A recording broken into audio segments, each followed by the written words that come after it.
الحمد لله رب العالمين والصلاة والسلام على سيد الأنبياء والمرسلين وعلى آله وأصحابه أجمعين ومن تبعهم بإحسان إلى يوم الدين أما بعد فأعوذ بالله من الشيطان الرجيم بسم الله الرحمن الرحيم ما كان محمد أبا أحد من رجالكم ولكن رسول الله وخاتم النبيين وكان الله بكل شيء عليما صدق الله العظيم۔ معزز سامعین کرام، بزرگوں اور دوستوں، عزیز ساتھیوں، ہم اور آپ یہاں پر حضور اکرم صلی اللہ علیہ وسلم کا ذکر خیر کرنے کے لیے جمع ہوئے ہیں۔ اس لیے اللہ کے رسول صلی اللہ علیہ وسلم کے تذکرے کو ہم سنیں گے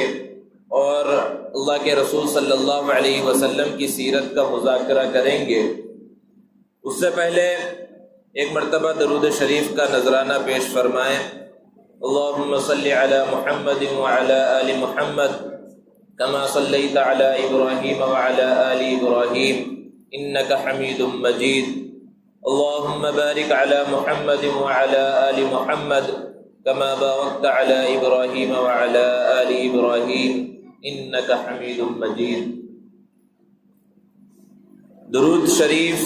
ایک بہت بڑی عبادت ہے، اور یہ ایسی اہم عبادت ہے کہ اس عبادت میں اللہ تبارک و تعالی بندوں کے ساتھ شریک ہے۔ بندہ نماز پڑھتا ہے، اللہ رب العزت نماز نہیں پڑھتے۔ بندہ روزہ رکھتا ہے، اللہ تبارک و تعالی روزہ نہیں رکھتے۔ بندہ دوسری عبادتیں انجام دیتا ہے، اللہ رب العزت ان عبادتوں کو انجام نہیں دیتے۔ لیکن درود شریف ایک ایسی اہم عبادت ہے کہ اس عبادت میں اللہ تبارک و تعالی بندوں کے ساتھ شریک ہیں۔ اللہ نے قرآن مجید میں ارشاد فرمایا، ان اللہ وملائکتہ یصلون علی النبی، کہ بے شک اللہ اور اس کے فرشتے نبی صلی اللہ علیہ وسلم پر درود بھیجتے ہیں۔ تو اس عبادت کی اس سے بڑھ کر فضیلت کیا ہوگی کہ ہم تو اس عبادت کو انجام دے رہے ہیں، اس کے اندر اللہ رب العزت بھی شریک ہیں۔ درود شریف عبادت ہونے کے ساتھ ساتھ ایک دعا بھی ہے، اور ایک ایسی دعا ہے جس کا قبول ہونا یقینی ہے۔ ہم اور آپ دن بھر میں بہت ساری دعائیں کرتے ہیں، لیکن کوئی نہیں ہے جو یقین کے ساتھ یہ کہہ سکے کہ میری ساری دعائیں قبول ہو گئی یا میری فلاں دعا قبول ہو گئی۔ یقین کے ساتھ کوئی نہیں کہتا، لیکن درود شریف ایک ایسی دعا ہے کہ جس کے بارے میں بندہ یقین کے ساتھ کہہ سکتا ہے کہ یہ دعا قبول ہو گئی، کیونکہ اس میں اللہ رب العزت کی خود شرکت ہے۔ اسی لیے ہمیں دعا کا یہ ادب سکھلایا گیا کہ اگر ہمیں اللہ سے کچھ مانگنا ہے، اپنی ضرورت کے واسطے، اپنی دنیا کے واسطے، اپنی دین کے واسطے، آخرت کی بھلائی کے واسطے، تو اس کا طریقہ یہ ہے کہ پہلے اللہ کی تعریف کی جائے اور پھر نبی صلی اللہ علیہ وسلم پر درود پڑھا جائے، اور پھر اپنی جو ضرورت ہے اس ضرورت کو مانگا جائے، اور دعا کا اختتام بھی درود پر کیا جائے۔ علماء نے اس کی حکمت یہ بیان فرمائی کہ شروع میں بھی درود شریف ہو، آخر میں بھی درود شریف ہو، کہ اللہ رب العزت شروع کی دعا کو قبول فرما لے اور آخر کی دعا کو قبول فرما لے، اور بیچ کی دعا کو رد کر دے، ایسا نہیں ہو سکتا۔ جب اللہ تعالیٰ شروع کی دعا کو قبول کریں گے اور آخر کی دعا کو قبول کریں گے، تو درمیان میں جو ہم نے اپنے لیے مانگا ہے اور اپنے رشتہ داروں کے واسطے، گھر والوں کے واسطے اور امت محمدیہ کے واسطے مانگا ہے، اللہ کی شان سے بعید نہیں کہ اللہ تبارک و تعالی اس کو بھی قبول فرما لے۔ یہ درود شریف کی اہمیت ہے، اور اس درود شریف کے پڑھنے کا حضور اکرم صلی اللہ علیہ وسلم کو جو فائدہ ہوتا ہے وہ ایک الگ چیز ہے۔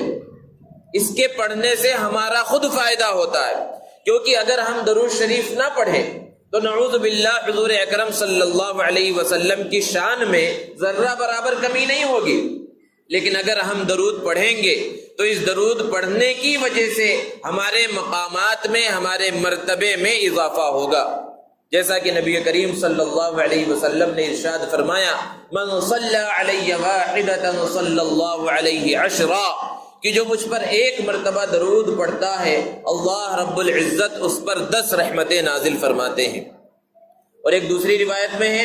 کہ جو مجھ پر ایک مرتبہ درود پڑھتا ہے اللہ رب العزت اس پر 10 رحمتیں نازل فرماتے ہیں، اس کے 10 گناہوں کو معاف فرما دیتے ہیں، اس کے 10 درجات کو بلند فرماتے ہیں۔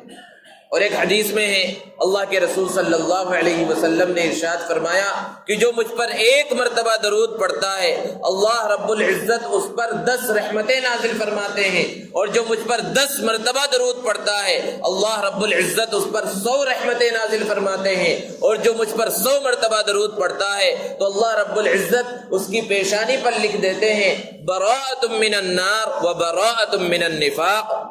کہ یہ آدمی جہنم سے آزاد ہے، یہ آدمی نفاق سے بری ہو گیا۔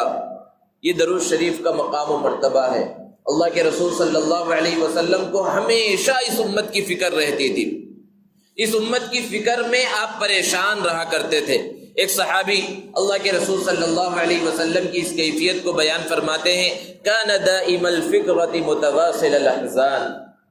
کہ جب بھی میں پیارے آقا صلی اللہ علیہ وسلم کا چہرہ مبارک دیکھتا ہوں تو ایسا محسوس ہوتا ہے کہ آپ کے اوپر کوئی غم سوار ہے، کوئی فکر طاری ہے۔ ذرا بتائیے کہ کیا یہ فکر دنیا کے واسطے تھی، دولت کے واسطے تھی؟ یہ فکر صرف اور صرف اس امت کے واسطے تھی کہ کس طرح میری یہ امت، کس طرح یہ انسانیت جہنم کے راستے سے بچ کر جنت کے راستے پر چلنے والی بن جائے۔ اور اس کو اللہ کے رسول صلی اللہ علیہ وسلم نے ایک مرتبہ مثال کے ذریعے سمجھایا کہ میری اور تمہاری مثال اس آدمی کی طرح ہے جس نے ایک جگہ پر اپنی ضرورت کے واسطے آگ کو جلایا، اور جب آگ جلائی جاتی ہے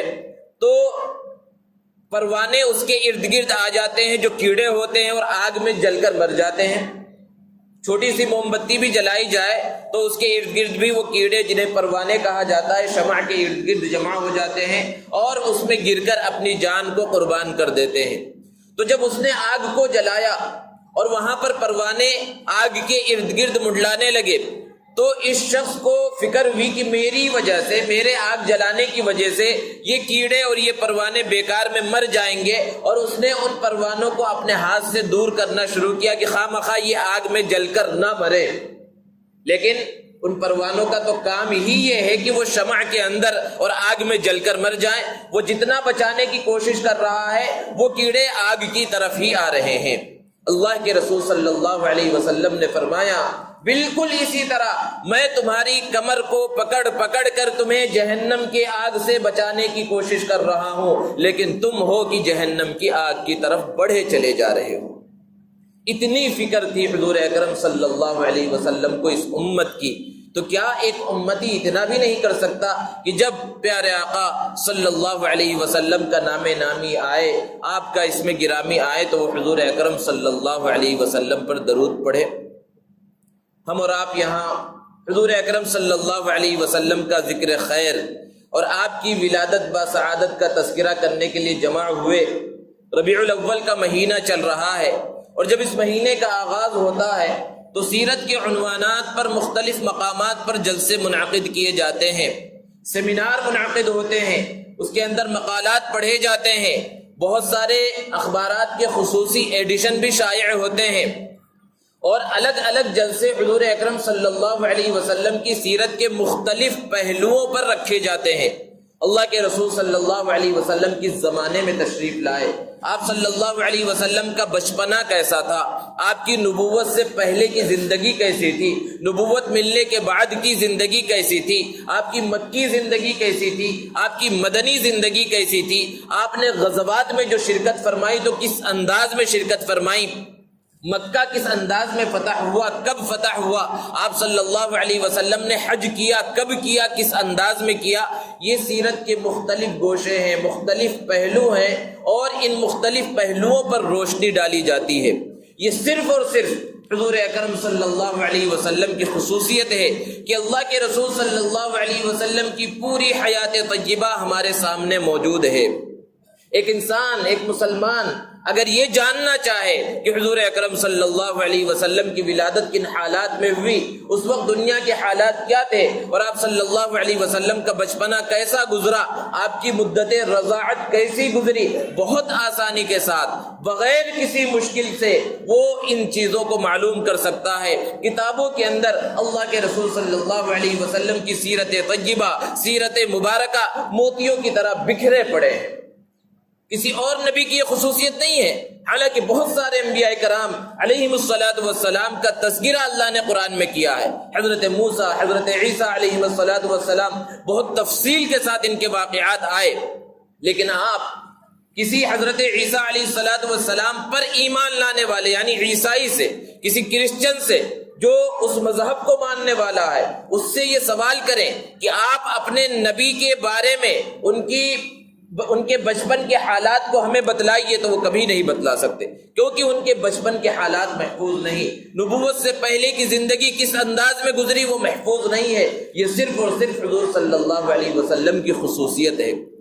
تو ہماری بھی ذمہ داری ہے کہ ہم حضور اکرم صلی اللہ علیہ وسلم کی سیرت کے جو مختلف پہلو ہیں ان سب چیزوں کو معلوم کریں، اور ان سے ہمیں کیا سبق ملتا ہے، ہماری ذمہ داری کیا بنتی ہے، اس ذمہ داری کو اپنانے کی اور اس کو پورا کرنے کی کوشش کریں۔ تب تو ہم حضور اکرم صلی اللہ علیہ وسلم سے محبت کرنے والے کہلائیں گے۔ اور اگر ہم نے صرف جلسے کر لیے اور جلسوں کے اندر سیرت کی تقریر کو بھی سن لیا، شعلہ بیان مقرروں کو بلا لیا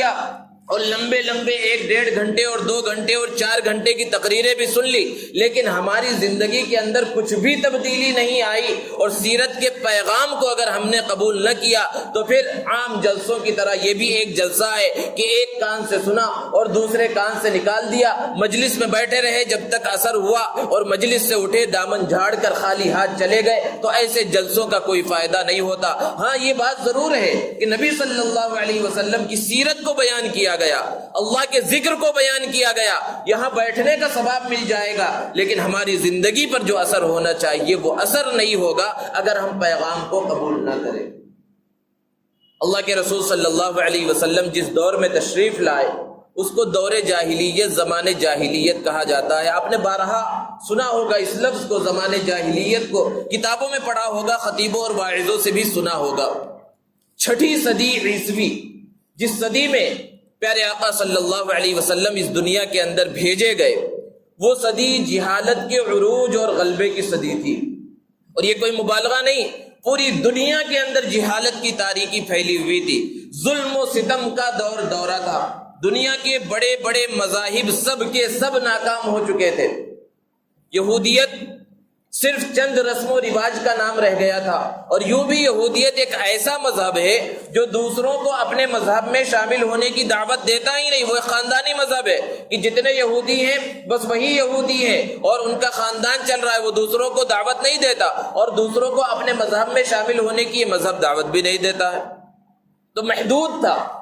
اور عیسائیت کے اندر جب سے تثلیث کا عقیدہ، 1 میں 3 اور 3 میں 1 کا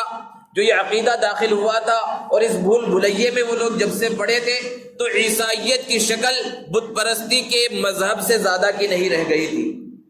اور ہندوستان اور وسط ایشیا میں اس زمانے میں بدھ مذہب بھی بہت زیادہ پھیلا ہوا تھا، لیکن اس کی شکل بھی ایک بت پرستی کے مذہب کی طرح ہی تھی۔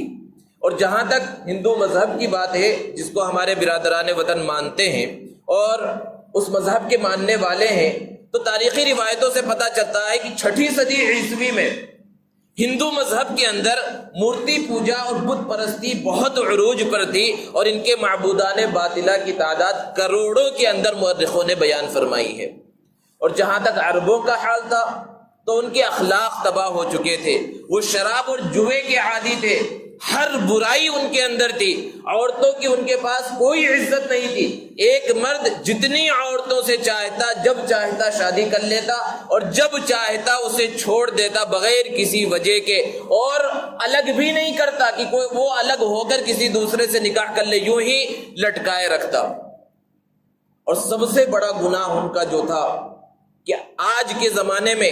جب لوگوں کے دلوں سے رحم کا جذبہ آہستہ آہستہ ختم ہوتا جا رہا ہے اور خطرناک سے خطرناک حادثات دیکھتے ہیں لیکن پھر بھی کوئی اثر نہیں ہوتا، اور وجہ کیا ہے؟ سوشل میڈیا پر ان سب چیزوں کی کثرت کی، غلط چیزوں کو اور حادثات کو اور خون خرابے کو جب انسان بار بار دیکھتا ہے تو پھر اس کی وجہ سے جو ڈر اور خوف کی اچانک کوئی ایسی چیز دیکھی جس سے بدن کے رونگٹے کھڑے ہو جائے اور احساس پیدا ہو کہ کتنا برا ہو گیا ان لوگوں کے ساتھ، جب بار بار ایسی چیزیں سامنے آتی ہیں تو اس کی وجہ سے پھر انسان کے دل سے رحم کا یہ جذبہ ختم ہو جاتا ہے۔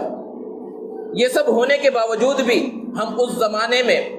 زمانے جاہلیت کے جو لوگ تھے، اور وہ بچیوں کو زندہ درگور کر دیا کرتے تھے، اپنی معصوم بچیوں کو زندہ زمین میں دفن کر دیا کرتے تھے، ان واقعات کو جب سنتے ہیں تو آج کے زمانے میں بھی ہماری آنکھوں کے اندر آنسو آ جاتے ہیں۔ انسان جب ان واقعات کو سنتا ہے تو اس کے بدن کے رونگٹے کھڑے ہو جاتے ہیں۔ اللہ کے رسول صلی اللہ علیہ وسلم تشریف فرما ہے، ایک صحابی چھوٹے سے بچے کو دودھ پینے کی عمر کا بچہ ہے، اس کو لے کر اللہ کے رسول صلی اللہ علیہ وسلم کے پاس تشریف لائے اور عرض کیا، اے اللہ کے رسول، یہ میرا بھتیجا ہے اور مجھے اس سے بہت زیادہ محبت ہے، لیکن اے اللہ کے رسول، ایک زمانہ ایسا بھی گزرا کہ مجھے بچوں سے ذرہ برابر محبت نہیں تھی، اور یہ وہ زمانہ تھا جب آپ دنیا کے اندر تشریف نہیں لائے تھے، آپ کو نبوت کی ذمہ داری عطا نہیں کی گئی تھی، تو ہم کیسے جاہل تھے، کیسے ظالم تھے، کس طرح ہم لڑکیوں پر، عورتوں پر ظلم کرتے تھے۔ مقصد یہ ہے آپ کو بتانا، اللہ کے رسول، میں سفر پر گیا ہوا تھا، میرے گھر میں لڑکی کی ولادت ہوئی، اور میری اہلیہ کو پتا تھا کہ اگر مجھے معلوم ہو گیا کہ گھر میں لڑکی کی ولادت ہوئی ہے تو میں اسے زندہ زمین میں دفن کر دوں گا، اس لیے جب میں سفر سے واپس آیا تو مجھ سے جھوٹ کہا گیا کہ لڑکی جو ہے مری ہوئی پیدا ہوئی تھی، وہ زندہ ہی نہیں بچی، اور میری اہلیہ نے اور میرے گھر والوں نے چھپ کر اس کی پرورش کی، مجھ سے چھپائے رکھا 6 سال تک، یہاں تک کہ وہ 6 سال کی عمر کو پہنچ گئی، شعور کی، بولنے کی، سمجھنے کی عمر کو پہنچ گئی۔ ایک دن میں اپنے گھر کے صحن میں بیٹھا ہوا تھا کہ اچانک وہ لڑکی میرے پاس آ گئی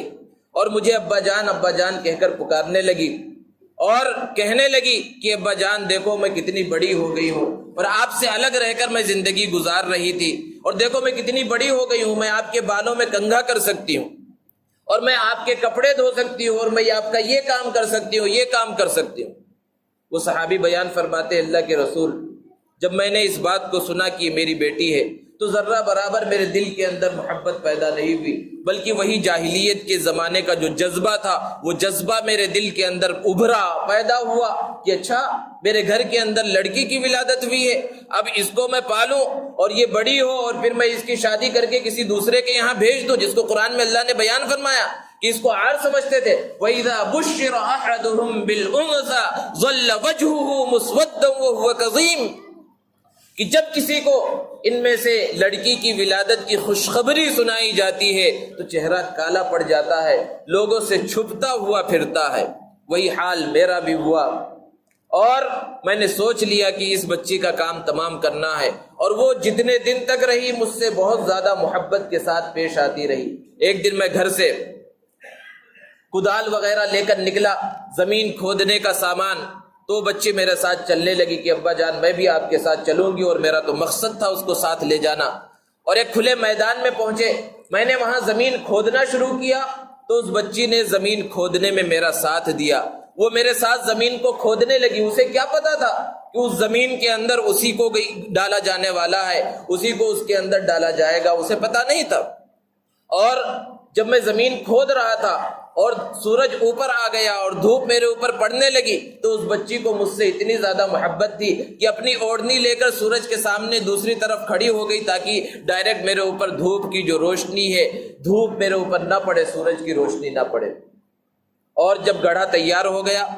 تو میں نے اس کو دیکھا اور میں اس کے ہاتھ کو پکڑا تو وہ سمجھ گئی، کیونکہ اس زمانے میں یہ چیزیں مشہور تھی کہ لڑکیوں کو زندہ زمین میں دفن کر دیا جاتا ہے، اور میں نے اس کو ایسے ہی اس گڑھے کے اندر ڈھکیل دیا۔ اس بچی نے چلانا شروع کیا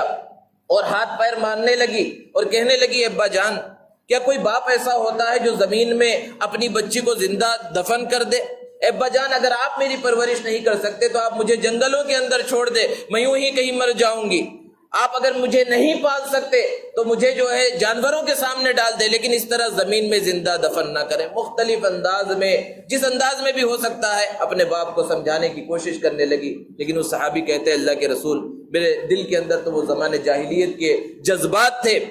ذرہ برابر رحم کا جذبہ پیدا نہیں ہوا۔ یہاں تک کہ جب میں مٹی ڈال رہا تھا، مٹی اچھل کر میری داڑھی میں پڑی تو وہ بچی جس کو پتا ہے کہ اس کا باپ زمین میں دفن کر رہا ہے، وہ میری داڑھی سے مٹی کو صاف کر رہی تھی، لیکن پھر بھی رحم کا جذبہ پیدا نہیں ہوا اور زندہ میں نے زمین میں دفن کر دیا۔ جب اس واقعے کو صحابی نے اللہ کے رسول صلی اللہ علیہ وسلم کو سنایا، صحابہ موجود تھے، ہچکیاں بن گئی۔ اللہ کے رسول صلی اللہ علیہ وسلم کی آنکھوں سے بھی آنسو گرنے لگے۔ فرمایا اللہ کے رسول صلی اللہ علیہ وسلم نے کہ فلاں کل قیامت کے دن اگر اللہ رب العزت نے تم سے پوچھ لیا اور سوال کر لیا تو کل تم کیا جواب دو گے؟ اللہ نے اس کو قرآن میں بیان فرمایا ہے، وَإِذَا الْمَوْءُودَةُ سُئِلَتْ بِأَيِّ ذَنبٍ قُتِلَتْ، کہ قیامت کے دن پوچھا جائے گا زمین میں زندہ دفن کی ہوئی لڑکی سے کہ کس گناہ کی وجہ سے تمہیں اس طرح مار دیا گیا تھا اور زمین میں زندہ دفن کر دیا گیا تھا۔ انہوں نے عرض کیا اللہ کے رسول، یہی تو بتلانا مقصود ہے کہ جب آپ تشریف نہیں لائے تھے، آپ نے ہمیں دین کا پیغام نہیں سنایا تھا تو ہم کیسے اجڑ گمار تھے، ہم کتنا دور تھے، ہمارے دلوں کے اندر رحم نہیں تھا، ہم کیسے ظالم تھے۔ لیکن جب آپ کا پیغام آیا اور آپ نے ہمیں دین کا پیغام دیا، ہم نے کلمہ پڑھا، آپ پر ایمان لائے، اللہ کے پیغام کو قبول کیا، تو آج ہماری حالت ایسی ہو گئی ہے کہ یہ میرا بچہ نہیں ہے، میرے بھائی کا بچہ ہے، لیکن مجھے اس سے اپنی جان سے زیادہ محبت ہے۔ اور ایک وہ زمانہ تھا کہ اپنی بچی کو زندہ زمین میں نے دفن کر دیا تھا۔ یہ تبدیلی جو آئی ہے یہ آپ کی وجہ سے آئی ہے۔ تو یہ عربوں کا حال تھا زمانے جاہلیت کے اندر کہ ہر گناہ، ہر خرابی ان کے اندر موجود تھی۔ شراب، جوا، کوئی چیز ایسی نہیں ہے جو ان کے اندر موجود نہیں تھی، اور پوری دنیا تاریکی کے اندر ڈوبی ہوئی تھی۔ جہالت کوئی جزیرت العرب میں اور عرب کے علاقے میں محدود تھی ایسا نہیں ہے، پوری دنیا میں جہالت کی تاریکی تھی۔ ہر طرف گھٹا ٹوپ اندھیری چھائی ہوئی تھی، اور ضرورت محسوس ہو رہی تھی ایک مصلح کی، ایک رہبر کی، اور ایک رہنما کی جو عالمگیر تاریکی میں ایک عالمگیر چراغ کو روشن کرے۔ لیکن بظاہر مایوسی ہی مایوسی تھی، نا امیدی ہی نا امیدی تھی، اور خواہ مخواہ امید باندھنے کی بھی کوئی شکل نظر نہیں آ رہی تھی کہ اسی زمانے میں ایک بہت بڑا واقعہ پیش آیا جس کی وجہ سے لوگوں کے قلوب، لوگوں کے دل عربوں کی طرف، اور عربوں میں بھی خاص طور پر قریش کی طرف متوجہ ہوئے۔ اور وہ واقعہ تھا ابرہہ کے ہاتھیوں کے تباہ ہونے کا۔ اللہ نے اس کو قرآن مجید میں بیان فرمایا، واقعہ فیل مشہور ہے، سورۃ الفیل میں اللہ رب العزت نے اس کو بیان فرمایا ہے۔ یمن کے علاقے صنعاء کا ایک گورنر تھا ابرہہ، وہ عیسائی تھا۔ وہ جب کعبۃ اللہ کو دیکھتا اور اس کے بارے میں سنتا کہ لوگ دنیا کے کونے کونے اور چپے چپے سے اس کے دیدار کے واسطے، اس کی زیارت کے واسطے جاتے ہیں، تو اندر ہی اندر کڑتا رہتا تھا اور سوچتا تھا کس طرح لوگوں کو کعبۃ اللہ سے دور کر دو۔ اس مقصد کی خاطر اس نے صنعاء کے اندر ایک بہت بڑا گرجا، خوبصورت گرجا بنایا، اور مقصد یہ تھا کہ کم سے کم یمن کے لوگوں کو میں مکۃ المکرمہ جانے سے اور کعبہ کی زیارت کرنے سے روک دوں۔ لیکن وہ عرب کے لوگ چاہے جتنے گنہگار تھے، ہزار خرابیاں ان کے اندر تھی، لیکن کعبۃ اللہ کا سودا کرنے کے واسطے کسی طرح بھی تیار نہیں تھے۔ کعبہ کی محبت ان کے دلوں کے اندر رچی بسی ہوئی تھی۔ جب یہ گرجا بن کر تیار ہوا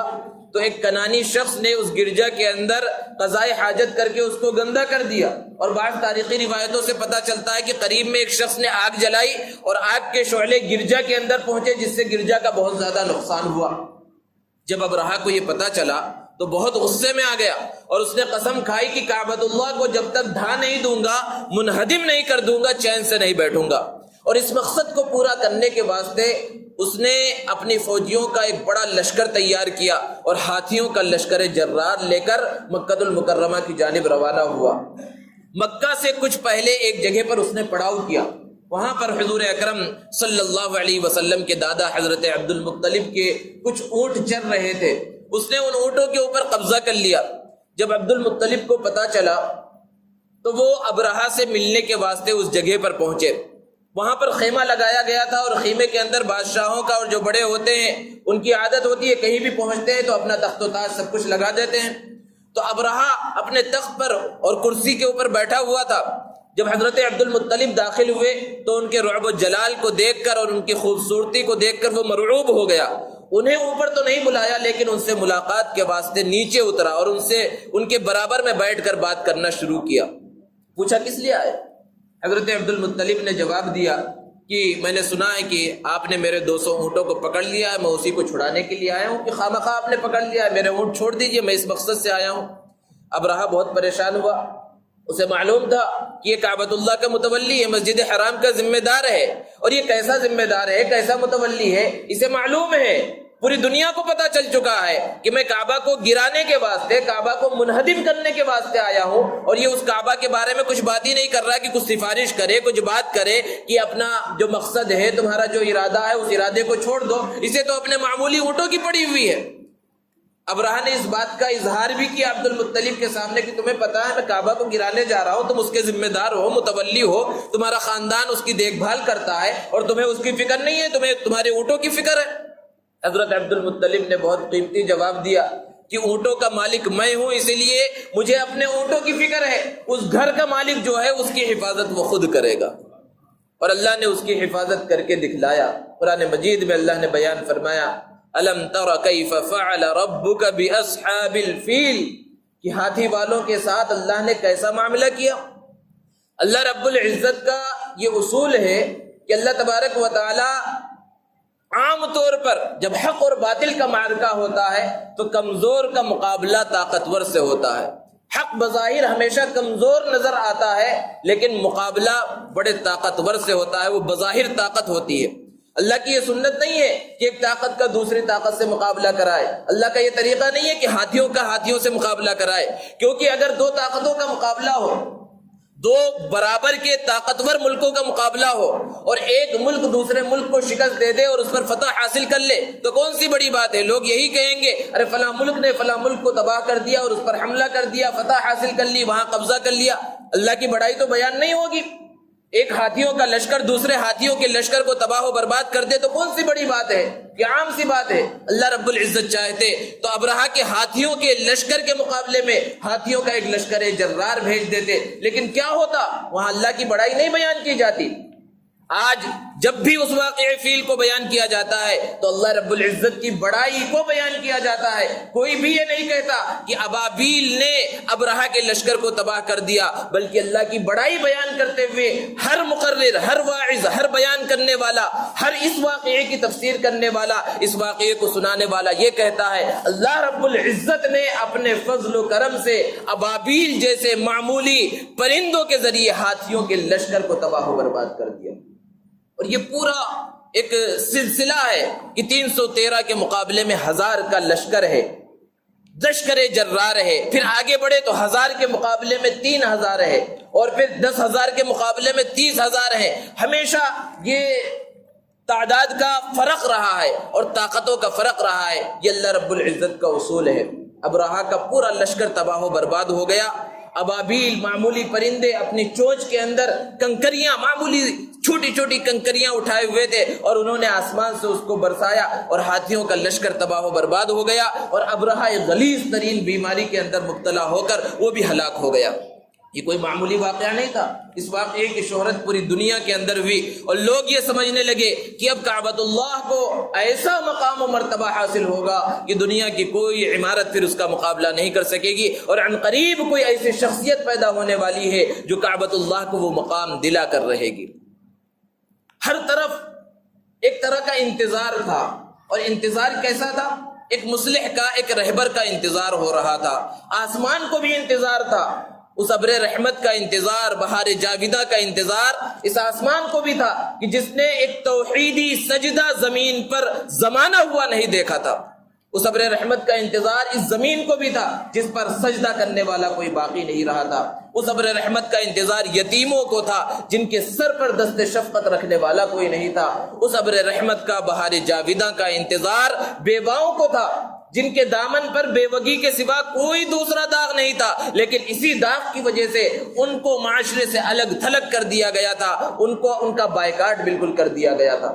غرض یہ کہ ہر طرف انتظار ہی انتظار تھا، اور نہ جانے کتنے لوگ اس انتظار میں دنیا سے جا بھی چکے تھے۔ بالآخر وہ انتظار کی گھڑیاں ختم ہوئی، اور 570 عیسوی میں اپریل کے مہینے میں، ربیع الاول کے مہینے میں حضور اکرم صلی اللہ علیہ وسلم کی ولادت بسعادت ہوئی۔ وہ بشر آ گیا جو وجہ عظمت بشر تھا، اللہ کے رسول صلی اللہ علیہ وسلم کی ولادت بسعادت ہوئی۔ ہم اور آپ بارہا سنتے ہیں کہ اللہ رب العزت جس کو جتنا بڑا مقام عطا فرماتے ہیں اس کا اتنا بڑا امتحان لیتے ہیں۔ حضرت ابراہیم علیہ السلام کے واقعات ہم بارہا سنتے ہیں کہ اللہ نے انہیں امام بنایا، امام کے لقب سے سرفراز فرمایا، امامت اور قیادت کے منصب کو انہیں عطا کیا، اور اپنا خلیل بنایا، خلیل اللہ بنایا، لیکن اس سے پہلے سخت ترین امتحانات لیے۔ اللہ نے خود بیان فرمایا وَإِذِ ابْتَلَىٰ إِبْرَاهِيمَ رَبُّهُ بِكَلِمَاتٍ فَأَتَمَّهُنَّ، کہ بہت امتحان لیا اور سارے امتحانات میں وہ کامیاب ہو گئے۔ اسی طرح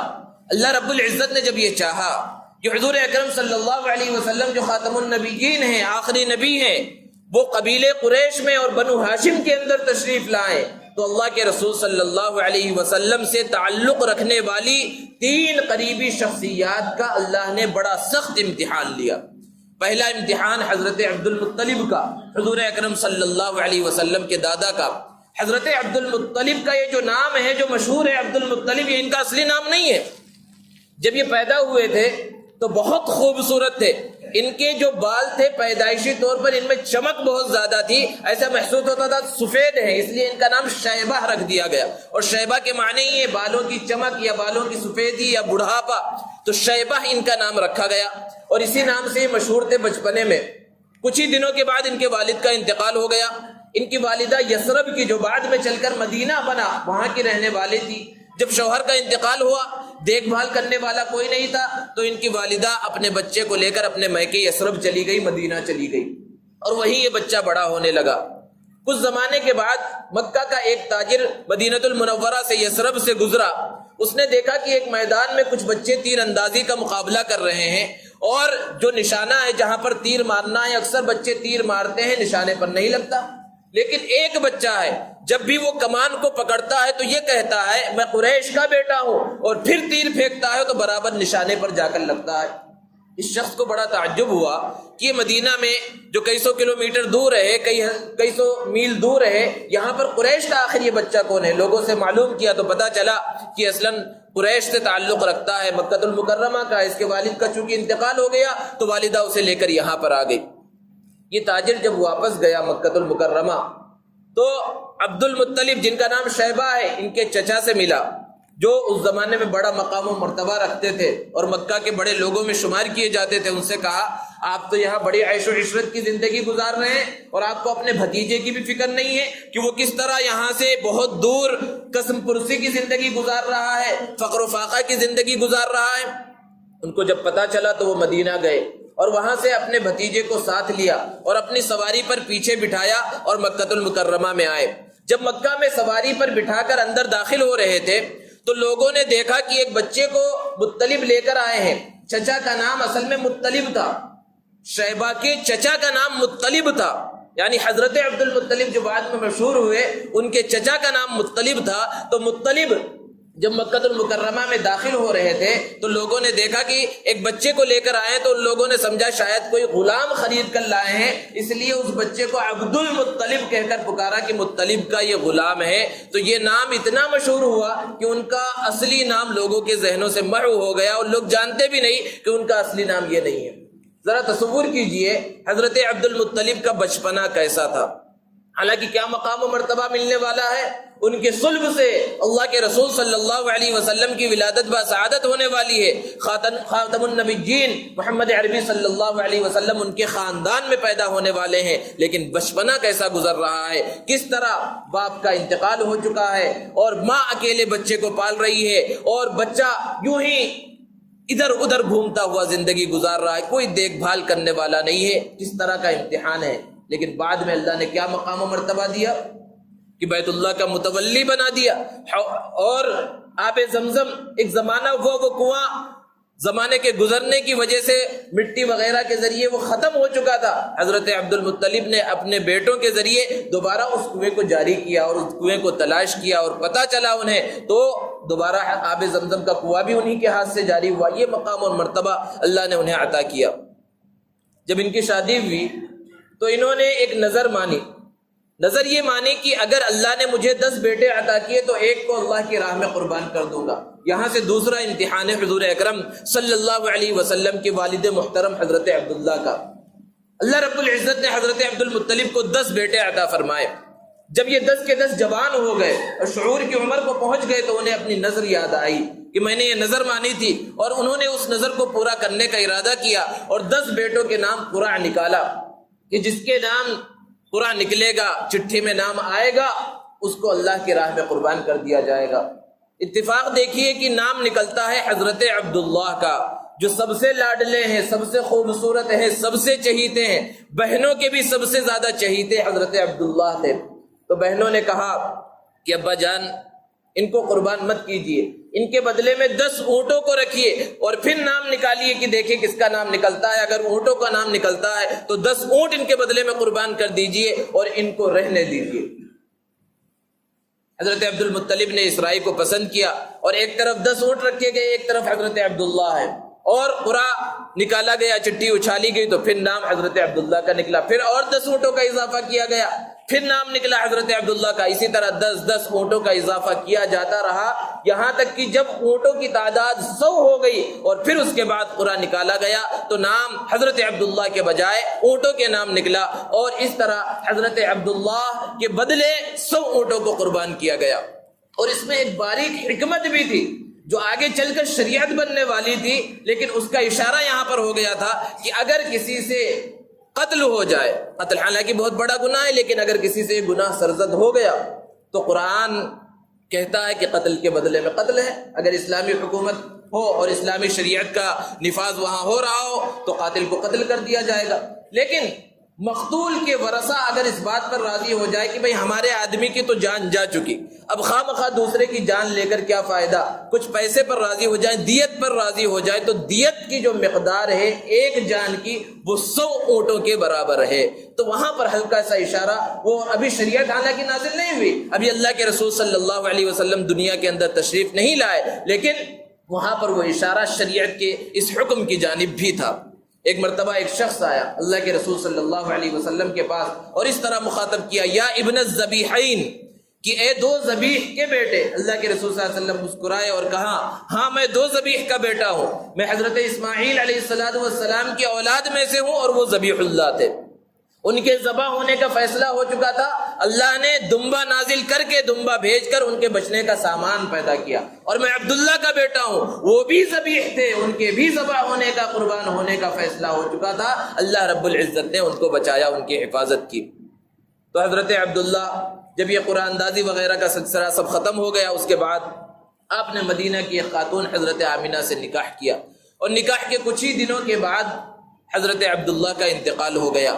اب یہاں پر ایک بہت بڑا تیسرا امتحان ہے، وہ حضور اکرم صلی اللہ علیہ وسلم کی والد محترمہ کا ہے. عام طور پر عورتیں جب حمل سے ہوتی ہیں تو انہیں بہت زیادہ تکلیف کا احساس ہوتا ہے، لیکن حضرت آمینہ بیان فرماتی ہیں کہ میں حمل سے ہوئی تو مجھے تکلیف کا کچھ بھی احساس نہیں ہوا. ابھی اللہ کے رسول صلی اللہ علیہ وسلم دنیا میں تشریف نہیں لائے، لیکن آپ کے انوارات اور برکات کا ظہور ہونے لگا. حضرت آمینہ جہاں پر چلتی ایسا محسوس ہوتا کہ بادل ان کے اوپر سایہ کیے ہوئے ہیں، پتھر انہیں جھک کر سلام کر رہے ہیں، اور آب زمزم کے کنویں کے پاس پہنچتی تو ایک کرشماتی طور پر پانی جو نیچے ہوتا وہ خود بخود اوپر آ جاتا اور بہت آسانی سے وہ اس کو نکال لیتی. مکہ کی دوسرے عورتیں یہ کہتی اے آمینہ تم یہیں ٹھہری رہو، کیونکہ جب تک تم رہتی ہو پانی اوپر رہتا ہے، ہم بھی آسانی سے نکال لیں، تم چلی جاؤ گی پانی بھی نیچے چلا جائے گا. یہ سب خصوصیات تھی اللہ کے رسول صلی اللہ علیہ وسلم کی. نبی صلی اللہ علیہ وسلم تشریف نہیں لائے، لیکن کچھ ایسے واقعات پیش آ رہے تھے جس سے پتہ چل رہا تھا کوئی بڑی شخصیت آنے والی ہے. کسی نبی کے دنیا میں آنے سے پہلے یا نبوت کے عطا کیے جانے سے پہلے جو واقعات پیش آتے ہیں انہیں ارہاس کہا جاتا ہے. اور ایسے بہت سے ارہاس پیش آ رہے تھے. نبوت ملنے کے بعد کوئی خرق عادت چیز پیش آئے تو اسے تو معجزہ کہتے ہیں، لیکن نبوت سے پہلے نبی کے ہاتھ سے کچھ ایسی چیزیں ظاہر ہو جو عام طور پر کسی انسان کے ہاتھ سے ظاہر نہیں ہوتی، یا نبی کے نبوت ملنے سے پہلے کچھ ایسے آثار دنیا کے اندر پیش آئے جو عام طور پر پیش نہیں آتے، تو انہیں ارہاس کہا جاتا ہے. اور اللہ کے رسول صلی اللہ علیہ وسلم کے دنیا میں تشریف لانے سے پہلے ایسے بہت سارے ارہاس پیش آ رہے تھے. حضرت آمینہ نے ایک مرتبہ خواب دیکھا کہ ان کے جسم سے ایک روشنی نکلی جس سے ملک شام کے محلات روشن ہو گئے. اور پھر اللہ کے رسول صلی اللہ علیہ وسلم کی جس دن ولادت ہوئی اس دن قیصر و کسریٰ کے محلات میں زلزلہ آ گیا. فارس کا آتش کدہ، کیونکہ جو فارسی اور ایرانی لوگ تھے وہ آگ کی پوجا کرتے تھے، مجوسی تھے وہ، تو آگ 1000 سال سے ان کے آتش کدے میں مسلسل آگ جل رہی تھی، کبھی وہ آگ بجھی نہیں تھی. لیکن جس وقت اللہ کے رسول صلی اللہ علیہ وسلم کی ولادت ہوئی، حیرت انگیز طور پر وہ آگ بھی بجھ گئی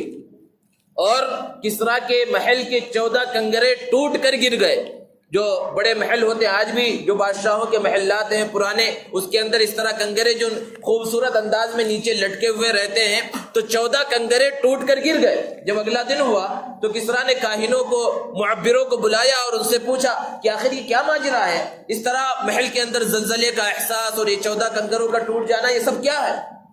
تو کاہنوں نے اسے بتلایا کہ شاید کوئی ایسا بچہ پیدا ہو چکا ہے جو آپ کے خاندان سے بادشاہت کے خاتمے کا سبب بنے گا. تو اس نے پوچھا ٹھیک ہے، لیکن یہ 14 کنگرے کیوں ٹوٹے؟ تو کاہنوں نے ہنس کر جواب دیا کہ آپ کے خاندان سے بادشاہت ختم تو ہوگی لیکن ابھی نہیں، بہت لمبا زمانہ، 14 بادشاہ آپ کے بعد گزریں گے، تب آپ کے خاندان سے بادشاہت کا خاتمہ ہوگا. کسریٰ جو ہے بہت سکون کے اندر آ گیا کہ 14 بادشاہوں کے گزرنے میں تو صدیاں گزر جاتی ہیں، لیکن تاریخ بتلاتی ہے کہ صدیاں نہیں گزری. حضرت عثمان غنی رضی اللہ تعالی عنہ کا دور خلافت آتے آتے 14 بادشاہ ایک کے بعد ایک قتل ہوئے، مارے گئے یا طبیعی موت مر گئے، آپس میں خاندانی رسہ کشی کسی وجہ سے ان کا انتقال ہو گیا، اور وہ عظیم سلطنت جس کے نام سے دنیا کانپتی تھی اور وہ اس زمانے کی سپر پاور طاقت تھی، وہ سلطنت مسلمانوں کے حوالے ہوئی اور مسلمان اس ملک کے اندر فاتحانہ انداز میں داخل ہوئے. یہ اللہ کے رسول صلی اللہ علیہ وسلم کی ولادت کے وقت جو حالات پیش آئے تھے اس کے نتیجے میں یہ چیز ہوئی. اور اللہ کے رسول صلی اللہ علیہ وسلم نے اپنی حیات طیبہ میں مختلف موقعوں پر کسریٰ اور قیصر کے فتح ہونے کی جانب نشاندہی بھی فرمائی تھی. تو بہرحال اللہ کے رسول صلی اللہ علیہ وسلم کی ولادت بسعادت ہوئی. 7ویں دن حضرت عبد المطلب نے حضور اکرم صلی اللہ علیہ وسلم کا عقیقہ کیا اور حضرت آمینہ سے پوچھا کوئی نام آپ نے سوچا ہے؟ حضرت آمینہ نے جواب دیا کہ ہاں میں نے ایک نام سوچا ہے، احمد. احمد کے معنی ہیں اللہ کی سب سے زیادہ تعریف کرنے والا، کہ اس سے پہلے کسی نے اتنی تعریف نہ کی اور اس کے بعد بھی کوئی اتنی تعریف نہ کرے. حضرت عبد المطلب نے کہا میں نے بھی ایک نام سوچا ہے، محمد، کیونکہ جس دن سے اس بچے کی ولادت ہوئی، جس نے بھی اس بچے کو دیکھا ہر ایک نے اس بچے کی تعریف کی ہے، اور محمد کے معنی ہیں جس کی سب سے زیادہ تعریف کی جائے کہ اتنی تعریف اس سے پہلے کسی کی نہ کی گئی ہو اور ان کے بعد بھی کسی کی نہ کی جائے، اس لیے ان کا نام میں محمد رکھتا ہوں. حضور اکرم صلی اللہ علیہ وسلم کو کچھ دنوں تک ابو لہب کی باندی سویبہ نے دودھ پلایا. عربوں کا یہ دستور تھا کہ وہ بچوں کی پرورش کے واسطے اور دودھ پلانے کے واسطے دور دراز اور دیہات کی عورتوں کے حوالے کر دیا کرتے تھے، اور وجہ اس کی کئی تھی. ایک وجہ تو یہ تھی کہ شہر کی زندگی کے اندر بچوں کی اچھے سے تربیت نہیں ہو سکتی، شہر کی آب و ہوا اچھی نہیں ہوتی، اس لیے بھی وہ دیہات کی عورتوں کے حوالے کرتے تھے. اور دوسری وجہ کہ عرب کے جو لوگ تھے اور خاص طور پر قریش کے جو لوگ تھے وہ اپنی زبان کے بارے میں بڑی حساس تھے اور اپنے آپ کو بہت بڑے فصیح اور بلیغ کہتے تھے، اور وہ یہ سمجھتے تھے کہ اگر شہر میں بچے کی پرورش ہوگی تو اس کی زبان خراب ہو جائے گی، اس لیے بھی وہ دیہات کی عورتوں کے حوالے کر دیتے تھے. مکہ سے قریب بنو سعد کا قبیلہ آباد تھا اور وہ بچوں کی پرورش میں بہت زیادہ مشہور تھا. اللہ کے رسول صلی اللہ علیہ وسلم کی جس زمانے میں ولادت بسعادت ہوئی تو بنو سعد کی بہت ساری عورتیں مکہ المکرمہ کی جانب روانہ ہوئی بچوں کو لینے کے واسطے. اور بچوں کو لینے کا مقصد کیا ہوتا تھا؟ اجرت طے نہیں ہوتی تھی کہ دودھ پلائیں گے تو اتنا پیسہ مہینے کے اعتبار سے یا سال کے اعتبار سے دیا جائے گا، اجرت طے نہیں کرتی تھی، بلکہ اپنی خوشی سے آپ جتنا دینا چاہو دے دو. تو جتنا بڑا گھرانہ ہوگا اتنا زیادہ انعام ملے گا، جتنے بڑے مالدار ہوں گے، اہل ثروت ہوں گے، اسی اعتبار سے انعام ملے گا اور قیمت ملے گی۔ تو یہ روایتوں کے اندر ملتا ہے کہ تقریباً 10 عورتیں تھیں، انہی میں حضرت حلیمہ سعدیہ بھی ہیں، لیکن چونکہ ان کے گھر میں فقر و فاقہ تھا، ان کی جو سواری تھی، اونٹنی تھی، بہت لاغر تھی، کمزور تھی۔ ان کے شوہر بھی ان کے ساتھ روانہ ہوئے، لیکن وہ باقی جو عورتیں تھیں ان کی سواری طاقتور ہے، فربا ہے، تیز ہے، تو وہ آگے بڑھ جاتی، اور آگے بڑھ کر حضرت حلیمہ پیچھے ہو گئی تو آگے کسی جگہ پر انتظار کرتی، جیسے آج بھی ہوتا ہے کہ کچھ دوست ایک راستے میں سفر کر رہے ہو، کوئی پیچھے ہو گیا تو کچھ جگہ پر جا کر رک جاتے ہیں کہ وہ بھی آ جائے، پھر ساتھ میں آگے سفر کریں گے۔ تو اسی طرح حضرت حلیمہ کا ان لوگوں نے انتظار کیا، لیکن جب بار بار پیچھے ہوتی تو ان لوگوں نے، ان عورتوں نے حضرت حلیمہ کو چھوڑ دیا اور وہ خود پہلے مکہ المکرمہ پہنچ گئی، اور مکہ کے مالدار گھرانوں سے انہوں نے بچوں کو لے لیا۔ وہ سب کے سب اللہ کے رسول صلی اللہ علیہ وسلم کے گھر پہ بھی آئیں، بچے کو دیکھا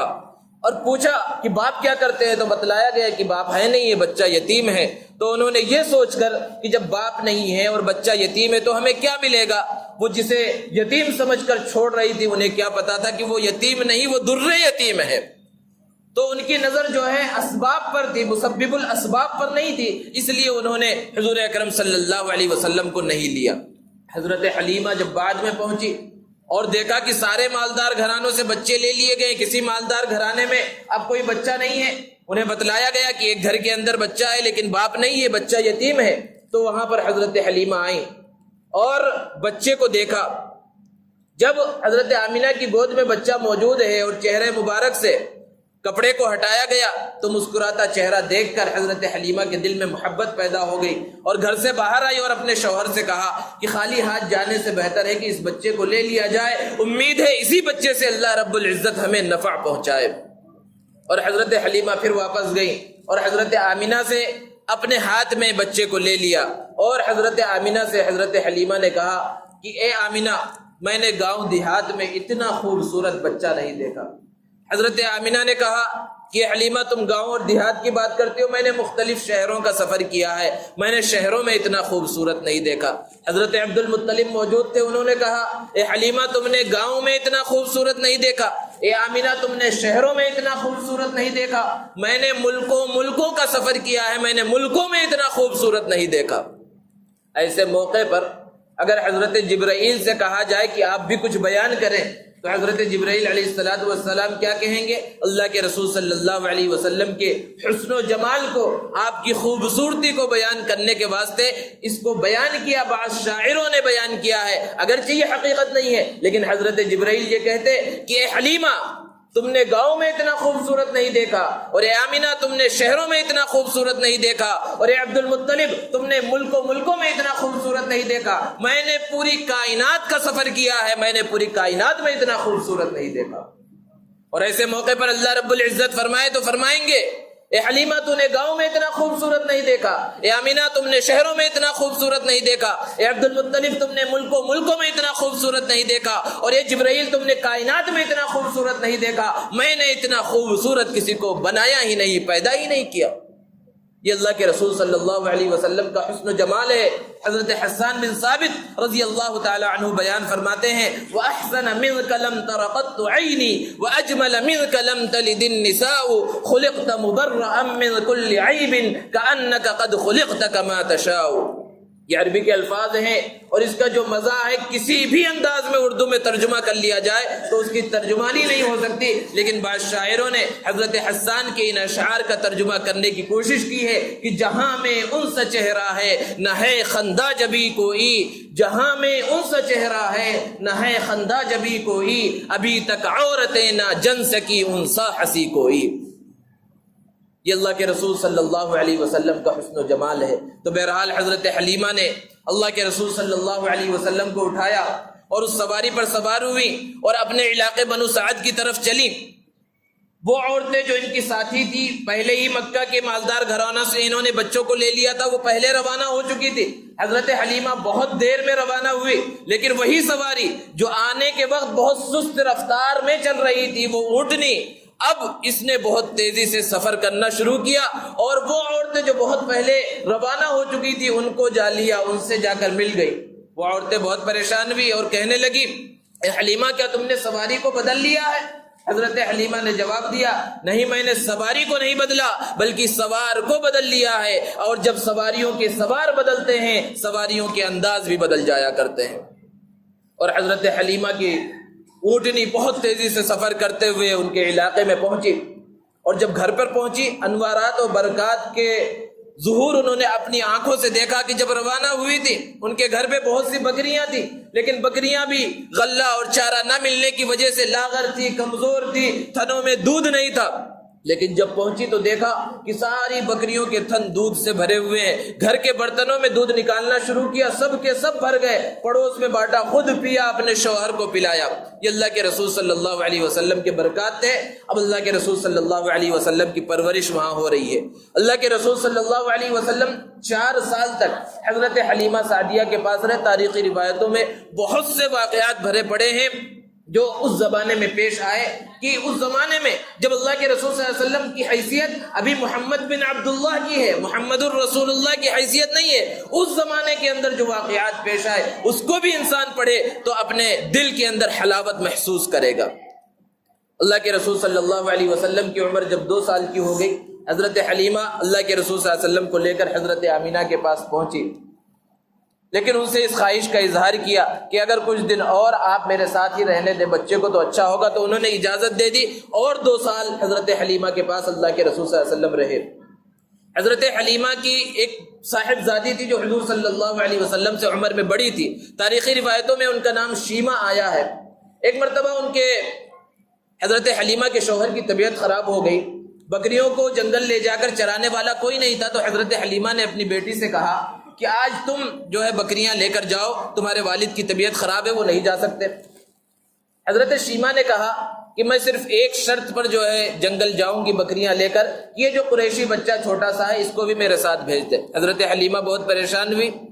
کہ بکریوں کو سنبھالنا بہت بڑا کام ہے، اور ساتھ میں یہ کہہ رہی ہے کہ چھوٹے سے بچے کو بھی لے کر جائیں گی، وہاں جا کر بچے کو سنبھالیں گی یا بکریوں کو سنبھالیں گی؟ تو انہوں نے کہا نہیں، شرط تو یہی ہے اگر آپ اس قریشی بھائی کو میرے ساتھ بھیجیں گی تو میں جاؤں گی ورنہ نہیں جاؤں گی۔ حضرت حلیمہ نے پوچھا وجہ کیا ہے؟ تو حضرت شیمہ نے کہا کہ ایک مرتبہ چھپ کر، آپ سے چھپا کر اس بچے کو میں جنگل لے کر چلی گئی تھی، تو میں نے بڑا عجیب منظر دیکھا کہ وہ بکریاں جو اتنی سرکش ہے، کبھی ادھر بھاگتی ہیں کبھی ادھر بھاگتی ہیں، اس دن بہت جلدی جلدی انہوں نے چارہ چرا، اور وہ بھیڑیا جو ہماری بکریوں کا دشمن ہے وہ ہماری بھیڑیوں کی حفاظت کر رہا تھا، اور مجھے کوئی محنت نہیں کرنی پڑی، میں ایک جگہ پر اپنے قریشی بھائی کو لے کر بیٹھی رہی اور میں اسے دیکھ رہی تھی، بکریاں چر کر آ گئی اور وہ بھی میرے سامنے بیٹھ گئی، تو مجھے اس بچے کو لے جانے کی وجہ سے محنت نہیں کرنی پڑے گی، خود بخود بکریاں چر لیں گی اور ان پر کوئی بھیڑیا بھی حملہ نہیں کرے گا، اس لیے میں چاہ رہی ہوں کہ اس بچے کو بھیجیے۔ اسی طرح کا اور ایک واقعہ کتابوں کے اندر لکھا ہوا ہے کہ اللہ کے رسول صلی اللہ علیہ وسلم جب اس عمر کو پہنچے جس عمر میں بچے بولنے لگتے ہیں، تو ایک دن اپنی رضاعی والدہ سے پوچھا کہ یہ جو میرا رضاعی بھائی اللہ کے رسول صلی اللہ علیہ وسلم کے ہم عمر ہے، ان کا حضرت حلیمہ کا ایک حقیقی بیٹا بھی تھا، یہ دن میں نظر نہیں آتا، کہاں چلا جاتا ہے؟ تو حضرت حلیمہ نے کہا یہ اپنے ابا کے ساتھ جو ہے یا اپنی بہن کے ساتھ جنگل چلا جاتا ہے بکریاں چرانے کے واسطے۔ اللہ کے رسول صلی اللہ علیہ وسلم نے کہا کہ میں بھی کل جاؤں گا۔ تو حضرت حلیمہ بہت پریشان ہوئی۔ جب اگلا دن ہوا تو اپنے حقیقی بیٹے کو بیٹھا کر سمجھانے لگی کہ دیکھو آج تمہارا قریشی بھائی بھی تمہارے ساتھ جائے گا، اپنے سے زیادہ بکریوں سے زیادہ اس کا خیال رکھنا ہے، یہ بہت قیمتی بچہ، بہت انداز میں سمجھایا اور لے کر چلے گئے۔ جب شام ہوئی اور اللہ کے رسول صلی اللہ علیہ وسلم گھر پر پہنچے اپنے رضاعی بھائی کے ساتھ، تو حضرت حلیمہ تو پورے دن پریشان تھی، فوراً اپنے بیٹے سے پوچھا کہ تم نے صحیح طرح سے اپنے قریشی بھائی کا خیال رکھا یا نہیں رکھا؟ تو ان کے حقیقی بیٹے نے جواب دیا میں ان کا کیا خیال رکھتا، انہوں نے میرا خیال رکھا۔ ہم جیسے ہی جنگل کے اندر پہنچے بہت آسانی کے ساتھ بکریوں نے کوئی شور شرابہ ہی نہیں کیا، ادھر ادھر دوڑنا پھرنا ہی نہیں کیا، بلکہ وہ چارہ چر کر آ گئی اور اس قریشی بھائی کو ہی دیکھ رہی تھی، تو مجھے تو بہت آسانی ہوئی۔ یہ اللہ کے رسول صلی اللہ علیہ وسلم کی خصوصیات ہے۔ اللہ کے رسول صلی اللہ علیہ وسلم کی جب 4 سال کی عمر ہوئی تو شق صدر کا پہلا واقعہ پیش آیا۔ اللہ کے رسول صلی اللہ علیہ وسلم کی حیات طیبہ میں 4 مرتبہ شق صدر ہوا ہے۔ شق صدر کا ترجمہ اگر آج کی زبان میں کریں تو اس کو نام دیا جائے گا آپریشن کا، کیونکہ آپریشن میں بھی یہی ہوتا ہے کہ بدن کے کسی حصے کو چیرا جاتا ہے، کاٹا جاتا ہے، اور جو خرابی ہوتی ہے اس خرابی کو جو ہے ختم کیا جاتا ہے۔ لیکن اللہ کے رسول صلی اللہ علیہ وسلم کا وہ مقام و مرتبہ ہے، آپ صلی اللہ علیہ وسلم کی وہ عظمت ہے کہ اللہ کے رسول صلی اللہ علیہ وسلم کی سیرت کو بیان کرتے ہوئے کوئی ایسا لفظ بھی ذکر نہیں کرتے مفسرین، واعظین، خطبہ کہ جس سے گستاخی کا شائبہ تک بھی ہو۔ آپریشن کے لفظ میں ہو سکتا ہے گستاخی ہو جائے، اس لیے شق صدر، حالانکہ بہت سے لوگ پہلی مرتبہ میں ہو سکتا ہے نہ سمجھے، لیکن پھر بھی شق صدر ہی کہا جاتا ہے کہ کہیں آپریشن کا لفظ استعمال کیا جائے تو اس سے گستاخی کا شائبہ نہ ہو جائے۔ یہ اللہ کے رسول صلی اللہ علیہ وسلم کی عظمت کا تقاضا ہے۔ آپ نے بارہا سنا ہوگا اللہ کے رسول صلی اللہ علیہ وسلم نے بہت ساری سواریوں پر جو ہے سفر کیا ہے۔ آپ نے اونٹنی کا استعمال کیا، گھوڑوں کا استعمال کیا، اسی طرح اللہ کے رسول صلی اللہ علیہ وسلم کی سواریوں کے اندر گدھا بھی ہے۔ لیکن کبھی بھی آپ نے کسی سے یہ نہیں سنا ہوگا کہ آپ صلی اللہ علیہ وسلم کی سواری کے بارے میں گدھا، کیونکہ ہمارے معاشرے میں یعنی اردو بولنے والے جو لوگ ہیں ان کے اندر گدھے کا لفظ اچھا لفظ نہیں سمجھا جاتا۔ کسی بیوقوف کو، کسی آدمی کو جو ہے بیوقوف کہنا ہو تو بیوقوف کے بجائے گدھا کہہ دیتے ہیں۔ تو اسی لیے جب اللہ کے رسول صلی اللہ علیہ وسلم کی سیرت کو بیان کیا جاتا ہے اور آپ کی سواریوں کا تذکرہ کیا جاتا ہے تو دوسرے سواریوں کا نام لیا جاتا ہے کہ اونٹنی تھی، گھوڑے تھے اور فلاں فلاں تھے اور حمار تھے، عربی کا لفظ ہی استعمال کیا جاتا ہے تاکہ گستاخی کا شائبہ تک نہ ہو۔ اسی طرح آپ نے بارہا سنا ہوگا کہ بعض صحابہ کو تکلیف ہوئی جنگ کے موقع پر یا کسی اور موقع پر، اللہ کے رسول صلی اللہ علیہ وسلم نے اس تکلیف کے مقام پر اپنا لعاب دہن لگا دیا اور تکلیف ختم ہو گئی۔ تکلیف کے زخم کے جو اثرات تھے وہ ختم ہو گئے۔ اب لعاب کا اگر ترجمہ کرے تو لعاب کا ترجمہ کیا ہوگا؟ تھوک۔ لیکن تھوک کا لفظ اردو کے اندر ایسا ہے جس سے تھوڑی سی کراہت اور ناپسندیدگی کا احساس ہوتا ہے۔ اسی لیے جب اللہ کے رسول صلی اللہ علیہ وسلم کے ان واقعات کو جس میں لعاب دہن کا تذکرہ آتا ہے تو اردو میں بیان ہو رہا ہوتا ہے، تب بھی بیان کرنے والا تھوک نہیں بولتا بلکہ لعاب دہن ہی کہتا ہے کہ کہیں گستاخی کا شائبہ تک نہ ہو جائے۔ یہ اللہ کے رسول صلی اللہ علیہ وسلم کے مقام و مرتبے کا تقاضا ہے، اللہ کے رسول صلی اللہ علیہ وسلم کے عظمت کا تقاضا ہے۔ بہرحال جب 4 سال کی عمر ہو گئی اللہ کے رسول صلی اللہ علیہ وسلم کی تو حضرت حلیمہ نے اللہ کے رسول صلی اللہ علیہ وسلم کو ان کی والدہ حضرت آمنہ کے حوالے کر دیا۔ ذرا تصور کیجئے 4 سال کی عمر ہی کیا ہوتی ہے، لیکن اللہ کے رسول صلی اللہ علیہ وسلم کے ہم نام لیوا ہیں، آپ سے محبت کا دعویٰ کرتے ہیں۔ محبت کے دعوے کا مطلب کیا ہے کہ اپنے محبوب کی ایک ایک ادا کو اپنا لیا جائے۔ آج ہمارے معاشرے کے اندر رشتوں ناتوں کا کیا مقام و مرتبہ رہ گیا ہے؟ دودھ کے رشتے کو، رضاعی رشتے کو تو رشتہ سمجھا ہی نہیں جاتا۔ آج حقیقی رشتوں کا حال کیا ہے؟ بھائی بھائی میں لڑائی ہو رہی ہے، باپ بیٹے میں لڑائی ہو رہی ہے، میاں بیوی میں لڑائی ہے اور مختلف چاچا بھتیجے میں، ماموں بھانجے میں، ہر جگہ لڑائی ہے۔ لیکن اللہ کے رسول صلی اللہ علیہ وسلم نے اپنے رضاعی رشتہ داروں کا حق کس طرح ادا کیا؟ حالانکہ وہ کون سا رشتہ تھا؟ 4 سال تک صرف ان کے پاس رہے تھے اللہ کے رسول صلی اللہ علیہ وسلم۔ لیکن روایتوں سے پتہ چلتا ہے کہ جب غزوہ حنین ہوا، بہت بڑا غزوہ تھا، بہت بڑی جنگ تھی، بہت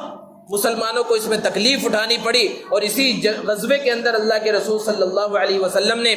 ارشاد فرمایا انا النبی لا کذب انا ابن عبد المطلب، کہ میں جھوٹا نبی نہیں ہوں، میں عبد المطلب کا بیٹا ہوں۔ اللہ کے رسول صلی اللہ علیہ وسلم نے یہ اشعار کہے تھے لوگوں کو اپنی جانب متوجہ کرنے کے لیے تاکہ دوبارہ مسلمان جو ہے مستعد ہو کر یہاں میدان کے اندر جمے رہے۔ بہت بڑی فتح حاصل ہوئی، بہت سے مارے گئے کفار، اور جو قید کیے گئے ان کی تعداد 6000 تھی۔ جو مارے گئے تھے ان کی تعداد الگ ہے، جو مخالفین تھے جن سے جنگ ہو رہی تھی ان کے قیدیوں کی تعداد 6000 تھی۔ اللہ کے رسول صلی اللہ علیہ وسلم جب یہ قید ہو کر آئے، آپ صلی اللہ علیہ وسلم نے مال غنیمت کو تقسیم فرما دیا، اور یہ جو قیدی آئے تھے یہ بھی تقسیم کر دیے گئے، الگ الگ صحابہ کے حصے میں الگ الگ قیدی چلے گئے۔ اللہ کے رسول صلی اللہ علیہ وسلم ابھی وہیں تشریف فرما ہے، کچھ صحابہ اللہ کے رسول صلی اللہ علیہ وسلم کے پاس آئے اور عرض کیا قیدیوں میں خاتون بھی ہیں، اور وہ کہہ رہی ہیں کہ میں آپ سے ملنا چاہتی ہوں، میں آپ کی بہن ہوں۔ اللہ کے رسول صلی اللہ علیہ وسلم نے ارشاد فرمایا میں عبداللہ اور آمنہ کا اکلوتا بیٹا ہوں، میرا نہ کوئی بھائی ہے نہ بہن ہے، ذرا بلاؤ کون ہے وہ۔ جب وہ اللہ کے رسول صلی اللہ علیہ وسلم کے پاس تشریف لائی، آپ صلی اللہ علیہ وسلم انہیں پہچان نہ سکے، کیونکہ کہاں 4 سال کی عمر میں دیکھا تھا اور اب 50 سال سے زیادہ کا عرصہ گزر چکا ہے۔ نقش و نگار جو انسان کے چہرے کے ہوتے ہیں چند سالوں میں اگر انسان نہ دیکھے تبدیل ہو جاتے ہیں۔ حضرت شیمہ جب اللہ کے رسول صلی اللہ علیہ وسلم کے پاس پہنچی تو عرض کیا اللہ کے رسول آپ نے مجھے پہچانا نہیں، میں آپ کی بہن ہوں، میں آپ کو گود میں کھلاتی تھی، آپ کو لوریاں دیتی تھی، اور لوریاں کن الفاظ میں دیتی تھی؟ تاریخی روایتوں میں وہ الفاظ تک موجود ہے کہ میں آپ سے کہا کرتی تھی یا اللہ ابقی لنا محمدا، کہ اللہ ہمارے لیے محمد کو ہمیشہ باقی رکھنا۔ اور دیکھو اللہ نے میری دعا کو کس طرح قبول کیا کہ آپ کو وہ مقام و مرتبہ دیا ہے کہ آج میں آپ کی قیدی بن کر آپ کے سامنے حاضر بھی ہوں۔ اللہ کے رسول صلی اللہ علیہ وسلم نے انہیں پہچان لیا اور اپنی نبوت کی چادر ان کے واسطے بچھا دی اور کہا تشریف رکھیے۔ جب وہ بیٹھ گئیں، اللہ کے رسول صلی اللہ علیہ وسلم نے ارشاد فرمایا اگر آپ چاہیں تو میرے پاس رہیں، میں آپ کی دیکھ بھال کروں گا، آپ کی کفالت کروں گا، اور اگر آپ اپنے قبیلے میں واپس جانا چاہیں تو کوئی روک نہیں ہے، اعزاز اور اکرام کے ساتھ میں آپ کو یہاں سے روانہ کروں گا۔ حضرت شیمہ نے کہا اللہ کے رسول میں واپس جانا چاہتی ہوں۔ اللہ کے رسول صلی اللہ علیہ وسلم نے بہت سے ہدیے تحائف دے کر انہیں روانہ کیا۔ جب وہ کچھ دور چلی گئی پھر واپس تشریف لائی اور عرض کیا اللہ کے رسول میں کیسے چلی جاؤں؟ اب میں ایسے ہی اکیلے اپنے قبیلے میں پہنچوں گی تو لوگ کیا کہیں گے کہ تمہارا ایک رشتہ محمد سے تھا جس کی وجہ سے تم بچ کر آ گئی، اپنے قبیلے والوں کا، اپنے علاقے والوں کا تم نے کچھ بھی خیال نہیں کیا۔ اللہ کے رسول صلی اللہ علیہ وسلم نے حکم دیا کہ 6 کے 6000 قیدیوں کو آزاد کر دیا جائے۔ غزوہ حنین میں 6000 قیدی بن کر آئے تھے، اس میں کوئی اختلاف نہیں۔ 6000 قیدیوں کو آزاد کیا گیا، اس میں بھی کوئی اختلاف نہیں۔ ہاں وجوہات میں اختلاف ہے کہ کس وجہ سے ان 6000 قیدیوں کو آزاد کیا گیا تھا۔ ایک وجہ مفسرین نے اور مؤرخین نے یہ بیان کی ہے، محدثین نے یہ بیان کی ہے کہ حضرت شیمہ کی وجہ سے 6000 قیدیوں کو، جبکہ بعض قیدیوں کو تقسیم بھی کر دیا گیا تھا، لیکن وہ صحابہ اللہ کے رسول صلی اللہ علیہ وسلم کے حکم کے آگے اپنے سر کو جھکانے والے تھے۔ اللہ کے رسول صلی اللہ علیہ وسلم کے کہنے کی وجہ سے سب کو واپس کر دیا۔ نتیجہ کیا نکلا؟ اللہ کے رسول صلی اللہ علیہ وسلم کے کسی فیصلے کے اندر حکمت نہ ہو، ایسا ہو ہی نہیں سکتا۔ نتیجہ کیا نکلا کہ حضرت شیمہ سمیت وہ 6 کے 6000 قیدی، معمولی تعداد نہیں ہے، سب کے سب دامن اسلام کے اندر آ گئے، سب کے سب مسلمان ہو گئے۔ یہ نتیجہ نکلا۔ ذرا تصور کیجئے کہ وہ 4 سال اللہ کے رسول صلی اللہ علیہ وسلم صرف ان کے ساتھ رہے تھے اور کس طرح حق ادا کیا۔ حضرت حلیمہ کے پاس تو بہرحال 4 سال رہے۔ حضرت سویبہ کا دودھ اللہ کے رسول صلی اللہ علیہ وسلم نے صرف چند دنوں پیا تھا، جو ابو لہب کی باندھی تھی۔ ان کا حق اللہ کے رسول صلی اللہ علیہ وسلم نے کس طرح ادا کیا کہ جب تک آپ مکہ المکرمہ میں رہے، نبوت سے پہلے کی جو زندگی ہے اس زندگی میں اور نبوت ملنے کے بعد کی جو زندگی ہے اس زندگی میں پورے 53 سال تک اللہ کے رسول صلی اللہ علیہ وسلم حضرت سویبہ کا خیال رکھتے رہے، ان کے پاس تحفے تحائف بھیج دیا کرتے تھے، ان کی دیکھ بھال کرتے تھے۔ اور جب ہجرت کر کے مدینہ المنورہ تشریف لے گئے، کوئی بھی مدینہ سے مکہ جانے والا ملتا تو حضرت سویبہ کے واسطے اللہ کے رسول صلی اللہ علیہ وسلم کچھ نہ کچھ ہدیہ اور تحفہ روانہ کرتے۔ جب مکہ فتح ہوا، اللہ کے رسول صلی اللہ علیہ وسلم 10,000 صحابہ کرام رضوان اللہ تعالی علیہ مجمعین کے ساتھ مکہ المکرمہ میں فاتحانہ انداز میں داخل ہو رہے۔ ذرا تصور کیجئے مکہ کی جو فتح ہے وہ عام فتح نہیں تھی، کتنی خوشی کا موقع نہیں ہوگا، کیونکہ اللہ کے رسول صلی اللہ علیہ وسلم اس شہر میں فاتحانہ انداز میں داخل ہو رہے ہیں جس شہر سے آپ کو نکالا گیا تھا، جس میں آپ پیدا ہوئے تھے، جس شہر میں کعبۃ اللہ موجود ہے، جس سے آپ بہت زیادہ محبت کرتے تھے، اس شہر میں وہاں پر وہ ظالمین بھی موجود ہیں، ان کے سامنے پہنچ رہے ہیں، کیسی خوشی کا موقع نہیں ہوگا۔ آج انسان کو معمولی خوشی ملتی ہے تو بہت کچھ بھول جاتا ہے، اپنوں کو بھول جاتا ہے خوشی میں۔ ایسی خوشی کا موقع ہے، ایسی خوشی کے موقع پر بھی اللہ کے رسول صلی اللہ علیہ وسلم اپنی رضائی والدہ حضرت سویبہ کو نہیں بھولے۔ لوگوں سے پوچھا حضرت سویبہ باحیات ہیں؟ لوگوں نے کہا نہیں، ان کا تو انتقال ہو چکا ہے۔ اللہ کے رسول صلی اللہ علیہ وسلم نے افسوس کا اظہار کیا۔ پھر پوچھا ان کے بیٹے میرے رضائی بھائی مسرور زندہ ہیں؟ لوگوں نے کہا ان کا بھی انتقال ہو چکا ہے۔ اللہ کے رسول صلی اللہ علیہ وسلم نے ارشاد فرمایا اگر آج وہ باحیات ہوتے تو میں ان کے ساتھ حسن سلوک کرتا۔ یہ ہے نبی کریم صلی اللہ علیہ وسلم کی تعلیمات کہ کون سا رشتہ ہے؟ دودھ کا رشتہ۔ 2-3 دن یا 4-5 دن، زیادہ سے زیادہ 7 دنوں تک حضرت سویبہ کا دودھ پیا تھا اللہ کے رسول صلی اللہ علیہ وسلم نے، لیکن اس رشتے کا کتنا خیال کیا۔ اور آج ہمارا حال کیا ہے؟ اللہ کے رسول صلی اللہ علیہ وسلم کے نام لیوا ہیں، آپ صلی اللہ علیہ وسلم سے محبت کا دعویٰ کرتے ہیں، لیکن کس طرح ہم رشتوں کی دھجیاں اڑا رہے ہیں۔ رشتہ داروں کے اندر آپسی پھوٹ پیدا ہو گئی اور لوگ صلح کرانے کی کوشش کر رہے ہیں، تو صرف اس وجہ سے کہ وہ پہلے بات کرے تب ہم بات کریں گے، اس وجہ سے رشتے ناتے جڑ نہیں رہے۔ اور پھر اس کے بعد بھی اللہ کے رسول صلی اللہ علیہ وسلم سے محبت کا دعویٰ ہے۔ محبت کا دعویٰ تو اس وقت پورا ہوگا جب اس محبت کے دعوے کو تقاضے کے ذریعے پورا کیا جائے اور اللہ کے رسول صلی اللہ علیہ وسلم کی جو سیرت ہے اس کے اوپر عمل کیا جائے۔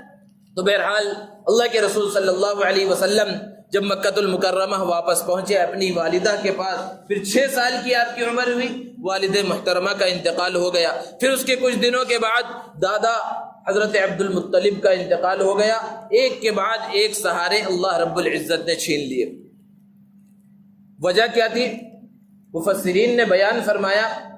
کہ اگر سب باحیات ہوتے، آپ کے والد بھی زندہ ہوتے، والدہ بھی زندہ ہوتی، دادا بھی زندہ ہوتے، سب دیکھ بھال کرنے والے موجود رہتے، اور کل کے دن اللہ کے رسول صلی اللہ علیہ وسلم کو بڑا مقام و مرتبہ ملتا، تو کہنے والے یہ کہہ دیتے کہ بھائی ان کے اندر جو کمال ہے ان کے باپ کی تربیت کا نتیجہ ہے، اس بچے کے اندر جو آپ کو خوبی نظر آ رہی ہے یہ ماں کی تربیت کا نتیجہ ہے، فلاں کی تربیت کا نتیجہ ہے۔ آج ایسا کہا جاتا نہیں کہا جاتا کہ اگر بچہ کامیاب ہو جائے تو کہتے ہیں بھائی اس کے بھائی بہت اچھے ہیں، اس کے والد بہت اچھے ہیں، ان کا گھرانہ بہت اچھا ہے، اس لیے دیکھو بچہ بہت اچھا ہے۔ اللہ رب العزت چاہتے تھے کہ سارے سہارے ختم کر دے اور اپنا سہارا عطا فرمائے، اسی لیے فرمایا الم نجدک یتیما فآوی، کہ آپ کو یتیم پایا تو آپ کو ہم نے پناہ دی۔ اور پھر اللہ رب العزت نے حضور اکرم صلی اللہ علیہ وسلم کی دیکھ بھال کی، اور پھر حضور اکرم صلی اللہ علیہ وسلم کی جو زندگی گزری ہے 40 سال تک نبوت سے پہلے کی زندگی، آپ صلی اللہ علیہ وسلم نے شعور کی عمر میں قدم رکھنے کے بعد سب سے پہلے جس چیز کی جانب توجہ کی وہ کسب معاش ہے، روزی کمانا۔ اس کے اندر ہمارے نوجوانوں کے واسطے بڑا سبق ہے۔ وہ نوجوان جو اپنے والدین کی اور باپ دادا کی کمائی پر جو ہے بھروسہ کیے ہوئے رہتے ہیں کہ ہمارے باپ دادا کے پاس بہت ہے اور خود کچھ کام کاج نہیں کرتے، ان کے واسطے سبق ہے کہ اللہ کے رسول صلی اللہ علیہ وسلم نے سب سے پہلے کسب معاش کی طرف توجہ کی، اپنے چچا ابو طالب کی بکریوں کو چرایا، اور پھر اللہ کے رسول صلی اللہ علیہ وسلم نے ملک شام کے بھی سفر کیے۔ پہلا ملک شام کا جب سفر کیا، حضرت ابو طالب بھی ساتھ میں ہیں اور قافلہ جا رہا ہے، تو ایک مقام پر پہنچے، وہاں پر قافلے نے پڑاؤ کیا، وہاں ایک راہب رہتا تھا جس کا نام بحیرہ تھا، وہ وہاں سے کوئی بھی گزرتا وہ اپنے عبادت خانے سے کبھی باہر نہیں نکلتا تھا، کسی سے سلام کلام نہیں کرتا تھا، کسی سے ملتا جلتا نہیں تھا، کسی کو کھلاتا پلاتا نہیں تھا۔ لیکن جب وہ قافلہ گزرا جس میں محمد عربی صلی اللہ علیہ وسلم ہے، روایتوں کے اندر ہے کہ اس وقت عمر 10 یا 12 سال تھی، تو اس وقت وہ فوراً اپنے عبادت گاہ سے باہر آیا۔ لوگوں نے پہلی مرتبہ اس راہب کو، اس عبادت گزار کو وہاں پر دیکھا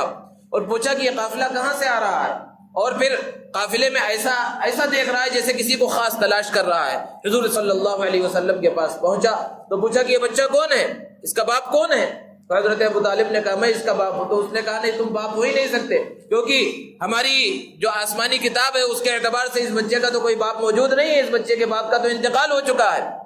اور یہ آگے چل کر بہت بڑا بچہ بننے والا ہے، تم لوگ یہیں سے واپس لوٹ جاؤ، اس بچے کو آگے لے کر نہ جاؤ، اس کے دشمن آگے جا کر قتل کر دیں گے۔ اور پھر وہ راہب جس نے کبھی کسی قافلے کی مہمان نوازی نہیں کی تھی، اندر گیا اور پورے قافلے والوں کے واسطے اس نے بہت اچھا کھانا تیار کیا، اور جب کھانا تیار ہو گیا اور باہر لے کر آیا تو دیکھا کہ وہاں پر ایک درخت تھا اور درخت کے سائے میں سارے لوگ بیٹھے اور حضور صلی اللہ علیہ وسلم وہاں نہیں ہیں۔ پوچھا کہاں گئے، تو لوگوں نے کہا ادھر پہاڑی کی طرف گئے ہیں، پھر آپ صلی اللہ علیہ وسلم ادھر سے آ رہے ہیں۔ تو اب کہیں بھی سائے میں جگہ نہیں تھی،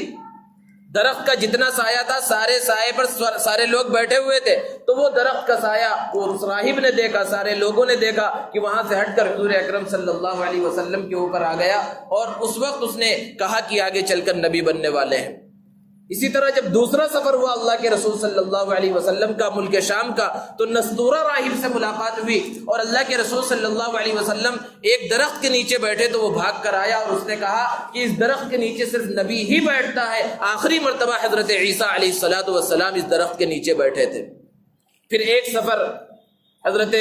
خدیجۃ الکبریٰ رضی اللہ تعالی عنہا کے وکیل کی حیثیت سے اللہ کے رسول صلی اللہ علیہ وسلم نے ملک شام کا کیا۔ اور جب ملک شام کا سفر کیا اور تجارت کر کے واپس لوٹے تو بہت زیادہ نفع ہوا۔ حضرت خدیجۃ الکبریٰ رضی اللہ تعالی عنہا نے حضرت حمزہ رضی اللہ تعالی عنہ جو اللہ کے رسول صلی اللہ علیہ وسلم کے چچا ہیں ان کے توسط سے نکاح کا پیغام دیا، اور حضور اکرم صلی اللہ علیہ وسلم نے اس نکاح کے پیغام کو قبول کیا، اور حضور اکرم صلی اللہ علیہ وسلم کا نکاح 25 سال کی عمر میں، جب حضرت خدیجۃ الکبریٰ رضی اللہ تعالی عنہا کی عمر 40 سال ہے، آپ صلی اللہ علیہ وسلم کا نکاح ہوا، اور جب تک حضرت خدیجۃ الکبریٰ رضی اللہ تعالی عنہا باحیات رہیں اللہ کے رسول صلی اللہ علیہ وسلم نے کوئی دوسرا نکاح نہیں کیا۔ جب حضرت خدیجۃ الکبریٰ کا انتقال ہوا اس وقت اللہ کے رسول صلی اللہ علیہ وسلم کی عمر مبارک 50 سال ہے، اور حضرت خدیجۃ الکبریٰ رضی اللہ تعالی عنہا کا انتقال 65 سال کی عمر میں ہو رہا ہے۔ 25 سال بھرپور جوانی اللہ کے رسول صلی اللہ علیہ وسلم نے اپنے سے 15 سال زیادہ عمر والی خاتون کے ساتھ گزار دی۔ یہ اللہ کے رسول صلی اللہ علیہ وسلم کی سیرت طیبہ ہے۔ آج مغرب اور یورپ کے لوگ اور مستشرقین حضور اکرم صلی اللہ علیہ وسلم پر الزام لگاتے ہیں، اور الزام کیا؟ آپ صلی اللہ علیہ وسلم کے کثرت ازدواج، تعدد ازدواج کی وجہ سے کہ آپ نے اتنے نکاح کیے، آپ شہوت پرست ہیں، نعوذ باللہ ثم نعوذ باللہ۔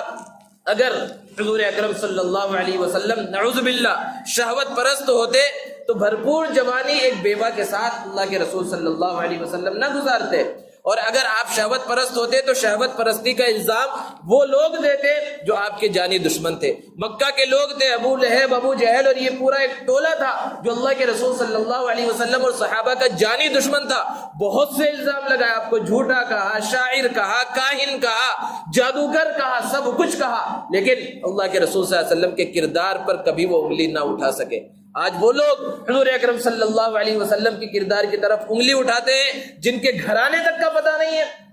جن کا گھرانہ تباہ و برباد ہو چکا ہے، کون کس کا بیٹا ہے، کون کس کا باپ ہے، کچھ پتہ نہیں ہے جن کے پاس، وہ لوگ حضور اکرم صلی اللہ علیہ وسلم کی طرف انگلی اٹھا رہے ہیں۔ سورج پر گویا کہ تھوکا جا رہا ہے، وہ کہاں پر پہنچنے والا ہے واپس۔ تو بہرحال یہ مختصر سی سیرت اللہ کے رسول صلی اللہ علیہ وسلم کی بیان کی گئی اور بیان کی جاتی رہے گی۔ سنیں اور سن کر سبق حاصل کریں، اور اس ربیع الاول کا یہ مہینہ آیا ہے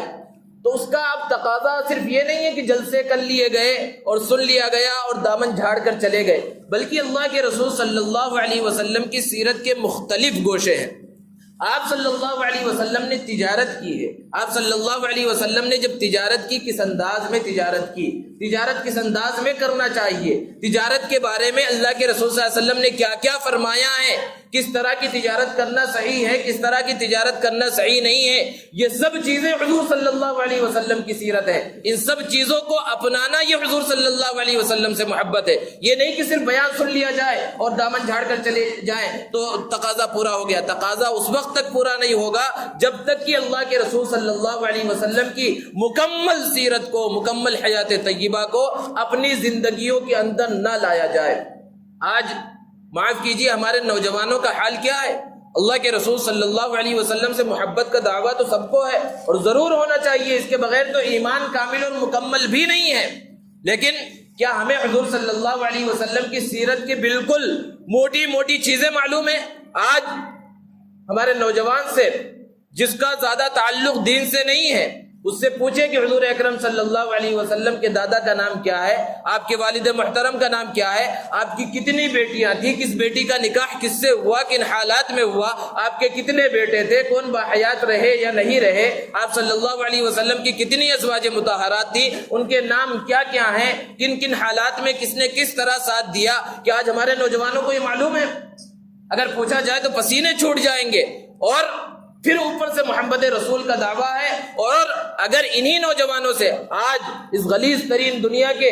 دوسرے لوگوں کی سیرت کو پوچھ لیا جائے، ان کے کیریکٹر کو پوچھ لیا جائے تو پوری ہسٹری سنا کر رکھ دیں گے، کسی کرکٹر کے بارے میں، فلم اسٹار کے بارے میں، گلوکار کے بارے میں، سنگر کے بارے میں پوچھ لیا جائے تو پوری تاریخ معلوم ہوگی، کب پیدا ہوا، کہاں گیا، کہاں مرا، سب کچھ معلوم ہے، لیکن نہیں معلوم ہے تو حضور صلی اللہ علیہ وسلم کی سیرت نہیں معلوم ہے۔ تو ضرورت اس بات کی ہے کہ خود ہم حضور اکرم صلی اللہ علیہ وسلم کی سیرت کو معلوم کریں، پڑھیں، یہ خود ایک عبادت ہے نبی صلی اللہ علیہ وسلم کی سیرت کو معلوم کرنا، کیونکہ جب معلوم ہوگی سیرت تبھی اس سیرت کے اوپر اور اس کے مطابق عمل ہوگا۔ خود بھی سیکھیں، اپنی اولاد کو، اپنے بچوں کو سکھائیں، گھر میں مذاکرہ کریں، بتائیں، سوالات کریں نبی صلی اللہ علیہ وسلم کے بارے میں، صحابہ کے بارے میں۔ ادھر ادھر کی کتے بلیوں کی اور فرضی کہانیاں سنانے کے بجائے صحابہ کے واقعات گھروں کے اندر سنائے جائے، صحابیات کے واقعات سنایا جائے، اس سے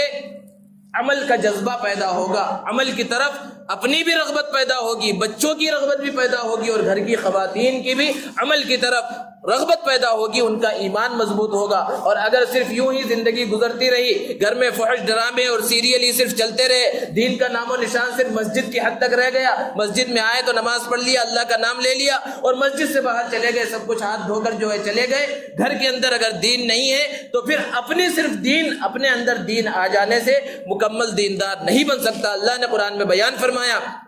یا ایھا الذین آمنوا قوا انفسکم واہلیکم نارا، یہ ایمان والو اپنے آپ کو اور اپنے گھر والوں کو جہنم کے عذاب سے بچاؤ۔ اللہ رب العزت سے دعا ہے کہ اللہ تبارک و تعالی ہم سب کو حضور اکرم صلی اللہ علیہ وسلم سے سچی پکی محبت کرنے کی توفیق عطا فرمائے، اور اس محبت کے تقاضے کے مطابق زندگی گزارنے کی توفیق عطا فرمائے، آپ کی سنتوں پر عمل کرنے کی توفیق عطا فرمائے۔ وآخر دعوانا ان الحمد للہ رب العالمین۔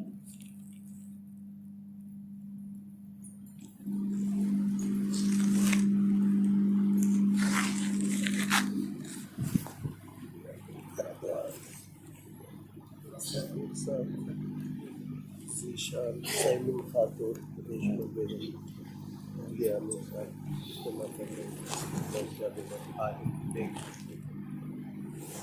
الحمد لله رب العالمين، اللهم صل على سيدنا ومولانا محمد وبارك وسلم۔ يا الله يا رحمن يا رحيم يا ذا الجلال والإكرام، يا أحد الصمد الذي لم يلد ولم يولد ولم يكن له كفوا أحد، اللهم يا أول الأولين ويا آخر الآخرين، ظلمنا أنفسنا وإن لم تغفر لنا وترحمنا لنكونن من الخاسرين، رب اغفر وارحم وأنت خير الراحمين، اللهم إنك عفو كريم تحب العفو فاعف عنا يا كريم۔ یا رب العالمین ہمارے گناہوں کو معاف فرما، یا الہ العالمین ہماری خطاؤں سے درگزر فرما، یا رب العالمین ہمارے صغیرہ کبیرہ جانے میں انجانے میں جو بھی گناہ ہو گئے ہیں اپنے فضل و کرم سے معاف فرما۔ یا رب العالمین امت مسلمہ پر رحم فرما، جہاں بھی مسلمان پریشان حال ہیں ان کی پریشانیوں کو دور فرما۔ یا رب العالمین جو مقروض ہیں ان کے قرضوں کی ادائیگی کے غیب سے اسباب مہیا فرما۔ یا رب العالمین جو بے روزگار ہیں انہیں حلال روزی عطا فرما۔ یا رب العالمین حلال روزی میں برکت عطا فرما، حرام اور مشتبہ کمائی سے امت مسلمہ کی حفاظت فرما۔ یا رب العالمین جو بیمار ہیں انہیں شفاء کاملہ دائمہ عاجلہ مستمرہ عطا فرما۔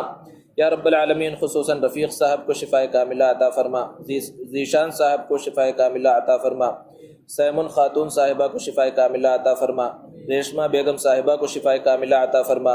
امیر صاحب کی اہلیہ کو شفاء کاملہ عطا فرما، غوثیہ بیگم صاحبہ کو شفاء کاملہ عطا فرما،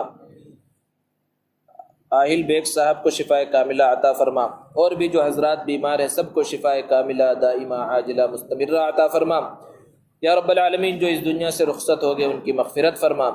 یا رب العالمین ہم سب کا خاتمہ اپنے اپنے وقت پر ایمان پر فرما۔ یا رب العالمین موت سے پہلے موت کی صحیح تیاری کرنے کی توفیق عطا فرما۔ یا رب العالمین عذاب قبر سے حفاظت فرما، محشر کی رسوائیوں سے حفاظت فرما، عذاب جہنم سے حفاظت فرما، جنت الفردوس میں داخلہ عطا فرما۔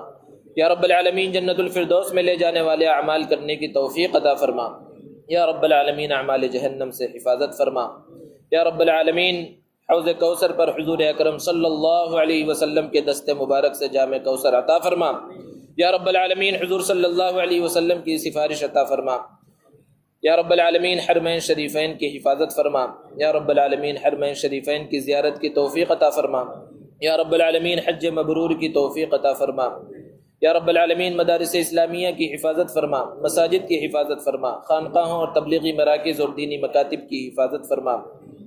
یا رب العالمین ملک میں امن و امان قائم فرما، فتنہ اور فساد سے حفاظت فرما۔ یا رب العالمین ظالموں کے ظلم سے حفاظت فرما، شریروں کی شرارت سے حفاظت فرما، فتینوں کے فتنے سے حفاظت فرما، حاسدوں کے حسد سے حفاظت فرما۔ یا رب العالمین امت مسلمہ میں اتحاد اور اتفاق پیدا فرما، اختلاف اور انتشار سے حفاظت فرما۔ یا رب العالمین کرنول میں اگلے مہینے جو اجتماع ہونے والا ہے اس کو کامیاب فرما۔ یا رب العالمین جو تیاریاں چل رہی ہیں ان تیاریوں کو آخری مراحل تک پہنچا دے۔ یا رب العالمین اس اجتماع کو بے انتہا قبول فرما، کامیاب فرما۔ یا رب العالمین جو حضرات اس کے اندر حصہ لے رہے ہیں جانی اور مالی طور پر، یا رب العالمین ان کے حصہ لینے کو قبول فرما۔ یا رب العالمین ہم سب کو مرتے دم تک دین کی خدمت کے واسطے قبول فرما، اخلاص کے ساتھ عمل کرنے کی توفیق عطا فرما۔ یا رب العالمین ریاکاری اور شہرت اور دکھاوے سے ہماری اور پوری امت مسلمہ کی حفاظت فرما۔ یا رب العالمین جن لوگوں نے